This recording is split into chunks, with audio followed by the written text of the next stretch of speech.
15 years ago, I ended my marriage because I found out my husband was cheating with a childhood friend and even had a child with her.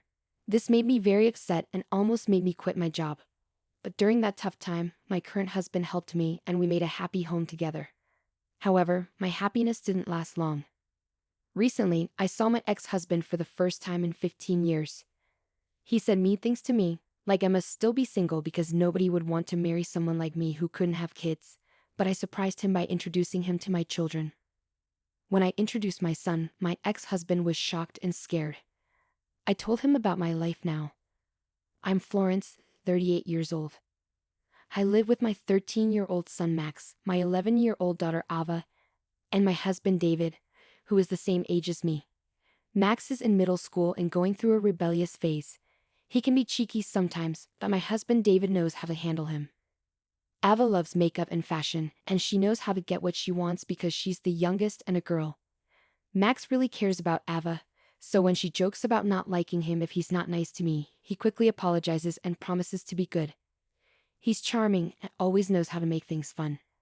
So, even though my life is busy, it's also full of joy. But there's something people might not know about me. I've been divorced once and am now happily married for the second time. I got divorced because my ex-husband, who I'll call Jack, did something really hurtful. It happened 15 years ago when we were both in college. We were happy together at first, talking about how much we wanted kids and imagining what it would be like to be parents. But even after trying for a while, we didn't get pregnant. Every month, when my period came, it caused tension between us. We tried to figure out why we couldn't have kids, spending a lot of money on treatments, but doctors couldn't find anything wrong. Despite this, my husband started getting frustrated and blaming me for our infertility. He'd say things like, "When will I ever become a father?" and make sarcastic comments that made me feel bad. He stopped helping around the house, saying it was my job because I couldn't have kids. He made me feel like our marriage was pointless because I couldn't fulfill my role as a woman. Afterwards, my husband's words got meaner. He'd say things like, "My sister's having her second baby already. Isn't that great? They're on their second, and we haven't even had our first." He'd look at me with a harsh expression, making fun of me and putting me down. He'd say, "If your body was normal, we have kids by now." I'd try to defend myself, saying we didn't know the reason for our infertility yet, but he'd just say, "It's always the woman's fault for not having babies. If I knew you couldn't have kids, I wouldn't have married you. You should feel guilty." His words hurt me a lot. On top of that, my in-laws would call, excitedly asking when they get a grandchild.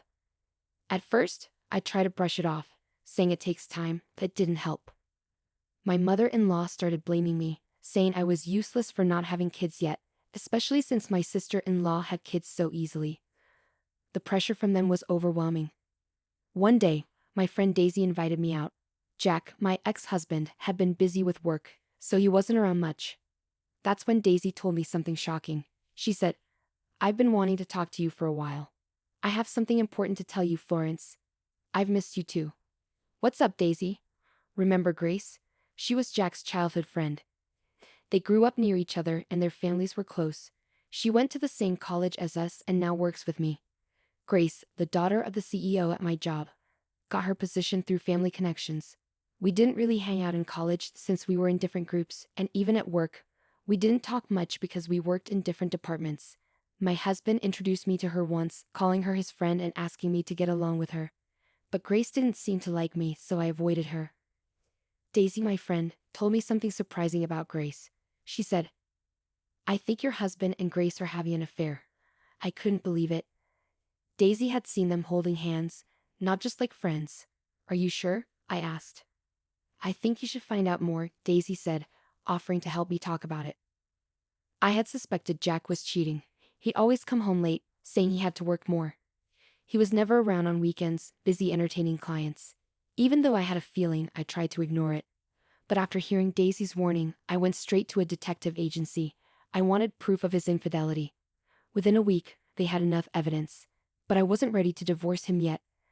Despite everything, I still remembered the promises we made to each other. I needed time to decide. A few days later, I got home to find Jack sitting at the dinner table, which was unusual because he usually came home late. "Oh, you're home. I thought you'd be late again," I said sarcastically. "Yeah, sorry about that. I need to talk to you, he replied.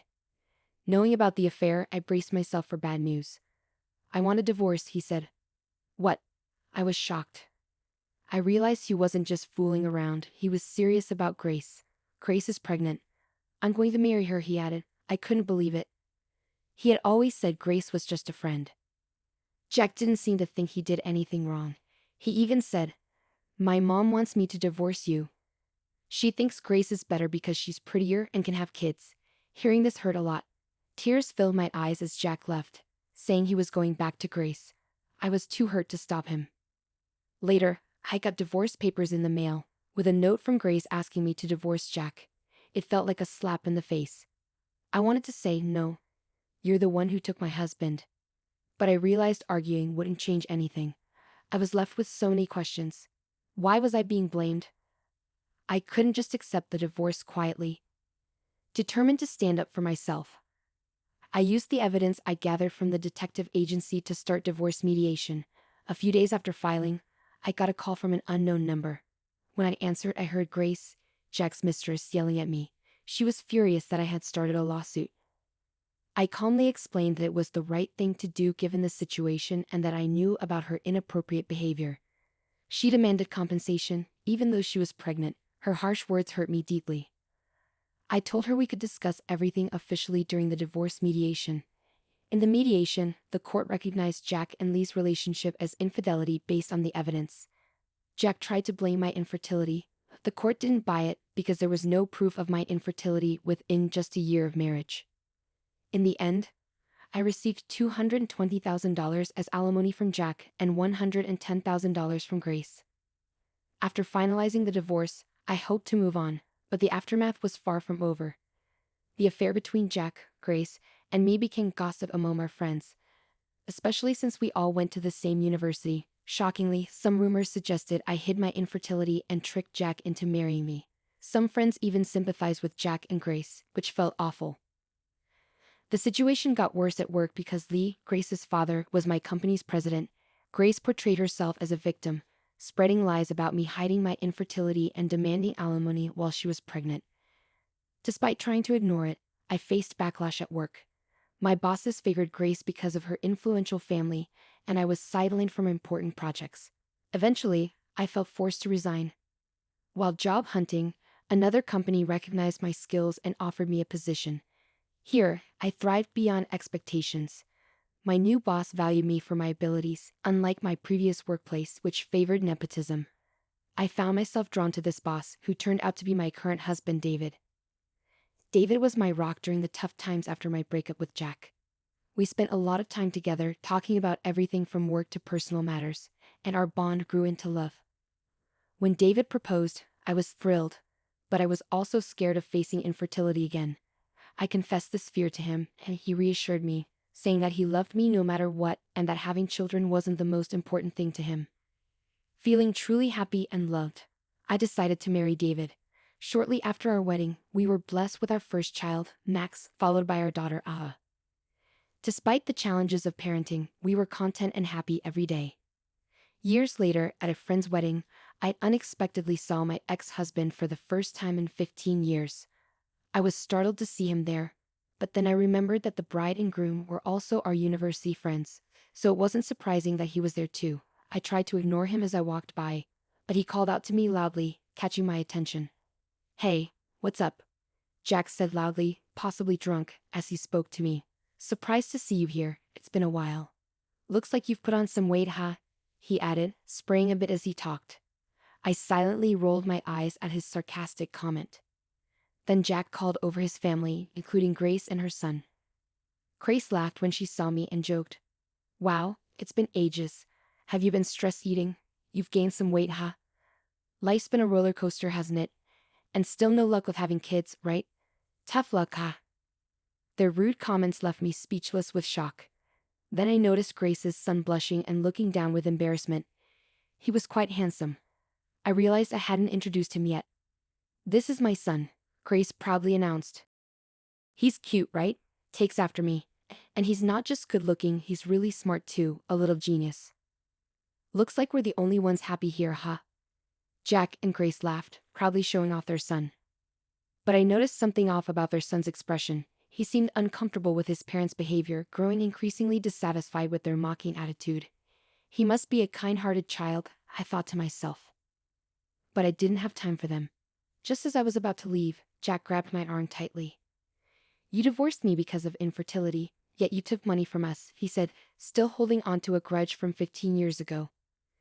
Then Grace chimed in, yeah, you're infertile and single. Why do you need money?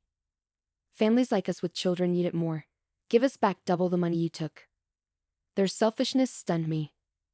Suddenly, Jack's son spoke up, pointing out, single means unmarried, right? But she's wearing a wedding ring on her left hand. Everyone's attention turned to my left hand, where I wore a wedding ring. Jack and Grace stared in shock. You're married? They exclaimed loudly, causing a scene. Feeling embarrassed by the scene Jack and Grace caused, I was unsure what to do. Suddenly, my son Max and daughter Ava appeared, concerned about my lateness. Ava, always outspoken, was joined by Max, who rarely spoke up so boldly. Mom, you're late, and you have kids? Max asked, surprising me with his directness. Yes, I do. Let me introduce them. This is my son Max and my daughter Ava. Jack and Grace were shocked to see the children of the woman they thought couldn't have kids. Grace looked closely at my son, and after a moment, they began to speak in a more mature tone, though their voices sounded strained. They seemed curious about Max's uniform. He came straight from school with my husband, so he's still in his uniform. And yes, he goes to that famous private middle school, I explained. Max worked hard and wanted to try for it, so we let him take the exam. He passed and has been attending since this year. Indeed, Max excelled academically and was enrolled in a prestigious local school.